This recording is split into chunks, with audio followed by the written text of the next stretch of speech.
Hello friends, welcome back to another video. I hope you're doing well today. If you've not been here before, hi, I'm Charlemagne. I'm a professional tarot reader and have been for over 5 years now. It's genuinely crazy to me how long it's been.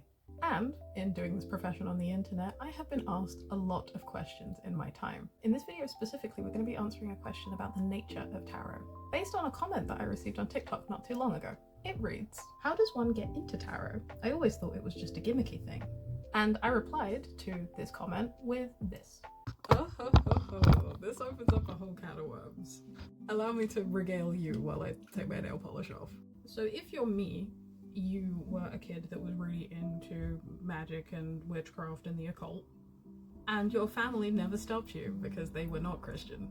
And you go through a really hard time at university, and that's when you start really getting into Wicca and witchcraft and the occult properly, and that causes you to find out what tarot is, or at least kinda, because of course you had the Wizardology book that got released, you know, along with Dragonology and Egyptology and those books. You remember those books?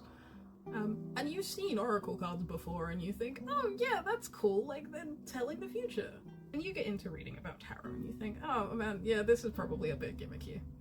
Until, and I will show you, you read The Key to the Tarot by Arthur E. Waite. Back in the day I had a PDF copy, but I now have a physical one. And you realize when you are reading this that tarot is actually a psychological tool. And the Venn diagram between the spiritual uses of tarot and the psychological uses of tarot are like basically a circle. And while you think that that's a little bit weird, this might actually help me get through this very aggressive, depressive episode that you're in. That it also might help with your anxiety. So you buy a deck and suddenly everything falls into place. You realize that you can read how you are psychologically dealing with something, even if you haven't recognized it, like, consciously yet. You realize that the way that your energy exists in the world is pretty predictable. With the knowledge that tarot provides, you can start changing the trajectory of your life. And then you realize you can do that with everyone else too. Granted, it might not be the same as doing it yourself, but it's still very much a tool that helps people in their journeys through their lives. So while I think that, yeah, a bunch of people do use it as a gimmick, it doesn't have to be a gimmick, and that's the reason that I started this thing in the first place. This TikTok account, my tarot reading career, all of it was because I knew that I could help people even if they didn't believe in the spiritual aspects of tarot. And to be honest, a lot of the time you get into it because you need the support. And sometimes a deck of cards is the thing that's going to give you that support. While this might not be the most orthodox way to get into tarot, I think that on some level all tarot readers will tell you that they needed support from an external source that they didn't feel was biased. And tarot does that for a lot of people. And my business is just based on the fact that I think that other people deserve to have that experience as well. Well, I don't know if that answered your question. I hope that it painted a picture of how I got here, at least, and how a lot of other people come to the conclusion that tarot is a very good thing for a lot of people. Okay, I love you, bye. But the comment itself and the reply that I gave made me want to do a longer video, a deeper video about whether tarot is a gimmick or not. And because I just figured that this would be a nice chat, we're going to be doing my nails at the same time. I took the liberty of pre-prepping, so they're nice and clean and oiled, and I'm going to be painting them this dark, sparkly green colour. Let's get into it by defining some terms.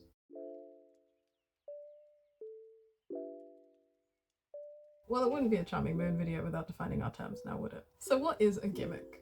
According to Merriam-Webster, the dictionary, not the people, a gimmick is A, an important feature that is not immediately apparent, B, an ingenious or usually new scheme or angle, or C, a trick or device used to attract business or attention. So by that definition, a gimmick is something novel or entertaining that someone uses to attract someone's attention, and hopefully their custom as well. Gimmicks can range pretty widely because they can basically be used with any product or service. I have a small burr on one of my nails apparently, so I'm gonna go and get a nail file. A few moments later. She has returned.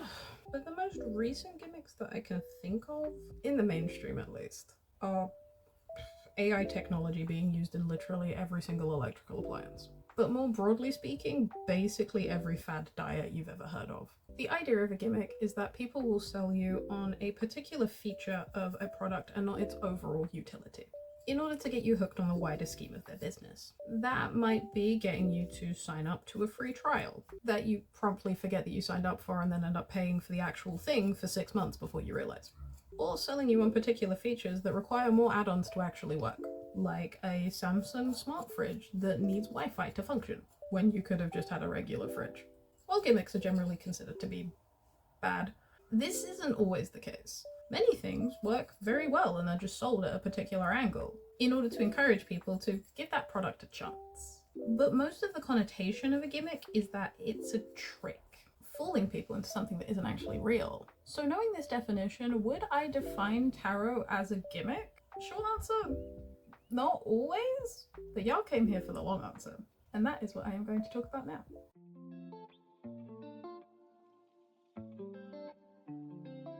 Tarot can be a gimmick, and honestly, if you've been on the witchy side of the internet just recently, I wouldn't blame you for thinking about it that way from an outsider's perspective. When there are entire tags dedicated to twin flame readings, algorithmically driven love readings, telling you that your ex is coming back and they will text you at exactly 3:33 p.m. Pacific Standard Time, because it's always a US time zone for some reason. If not GMT +5 for India, but I'm not even going to get into the Indian divination scene. Gods above, it is weird there. But it wouldn't be a stretch to the untrained eye to say that tarot is just a gimmick to give people that are hurting false hope, and for false psychics to drain money out of old ladies' bank accounts. These people are definitely using tarot as a gimmick to promote the rest of their spirituality businesses, whether that be Reiki practitioners, mediums, energy healers, or even psychics. While I am not saying that all of these people are fakes, of course, I know many people that are doing good work for their clients in those fields. But I think that I do think that there are a lot of people actively scamming people by using buzzwords like alignment and energy and source and fate as a way of tricking people into paying them money. Is that a messed up thing to do? Yes. Should anyone be doing it? Absolutely not.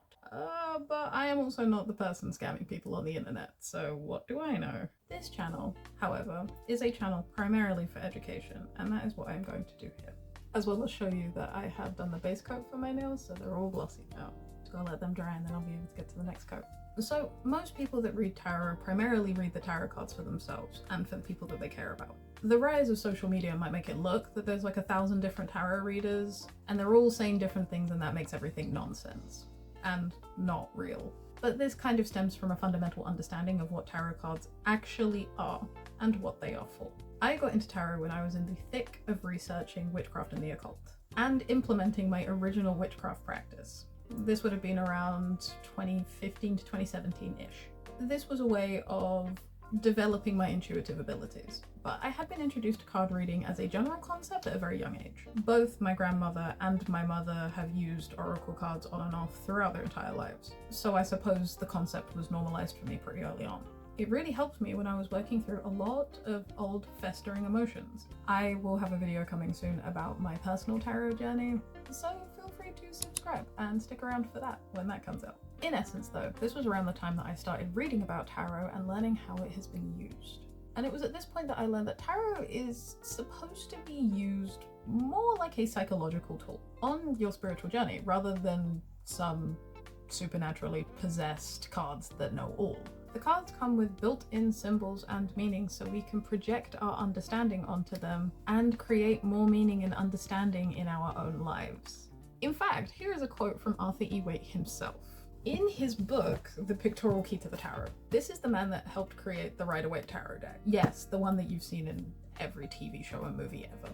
The true tarot is symbolism. It speaks no other language and offers no other signs.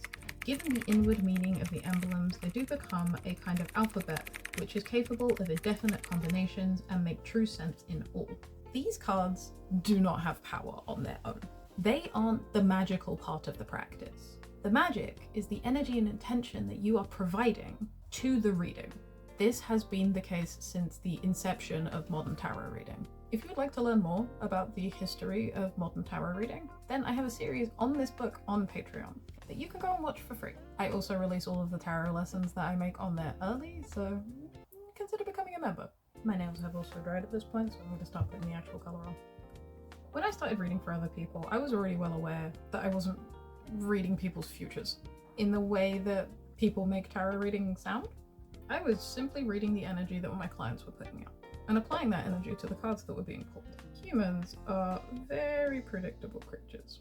And that means when you do certain things happen as a result. I'm gonna have to put my hands down on the table to do this because I'm too shaky. So sometimes when you're reading tarot, it does kind of look like you're reading the future, but what you're actually doing is just seeing the outcome of something that's already been set in motion.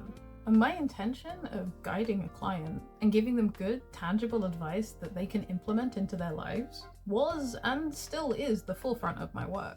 This is where tarot stops being a gimmick and starts just being a tool that you can use to contextualize and improve your life.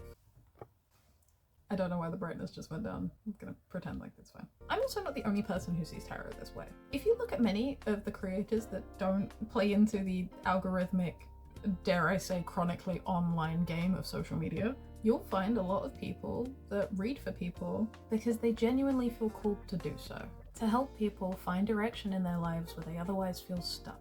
So where does one draw the line between gimmick or not with tarot? I think, to a certain extent at least, it comes from the ideas of an outsider looking in and rejecting the unknown, rather than from an investigative observation of the practice. There is a camp of people that think that tarot is inherently a scam, simply by virtue of being an esoteric practice, which is just kind of rude and prejudiced, to be honest. I can still kind of understand it when so many new age spirituality cults have ruined the concept of alternative belief for everyone. Paying someone to pull cards for you and tell you it means something? Nonsense!